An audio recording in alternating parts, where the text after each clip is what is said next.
একটা ছেলে কতটা ভালো মানুষ এটা বোঝার জন্য তার ব্যাংক ব্যালেন্স বা ক্ষমতা দেখার কোনো দরকার নেই।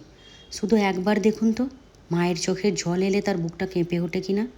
কারণ পৃথিবীতে সবচেয়ে নিঃস্বার্থ মানুষ একজন, সেটা হলো মা। যে মা নিজের সুখ ভুলে সন্তানের জন্য আজীবন লড়াই করে যায়। একটা ছেলে জীবনে হয়তো অনেক ভুল করতে পারে, হয়তো সে রাগী, হয়তো সে গরিব, সমাজ তাকে ভালো চোখে দেখে না। কিন্তু যদি মায়ের চোখের জল তার হৃদয়কে কাঁপিয়ে দেয়, তাহলে বিশ্বাস করুন, সেই ছেলের ভিতরে এখনও মানবতা বেঁচে আছে। কারণ যে ছেলে মায়ের কষ্ট সহ্য করতে পারে না, সে কখনো অন্যের কষ্টের আনন্দ পায় না। এই পৃথিবীতে অনেক বড় বড় মানুষ আছে, কিন্তু সত্যিকারের বড় মানুষ সেই যে নিজের মায়ের সম্মান করে বা মাকে ভালোবাসে। যদি তুমি এমন একজন ছেলে হও, তাহলে মনে রেখো তুমি খারাপ নাও। আর মায়ের আশীর্বাদ যার সাথে থাকে তার জীবন কখনো অন্ধকারে হারিয়ে যায় না। তাই মাকে সবসময় ভালোবেসো।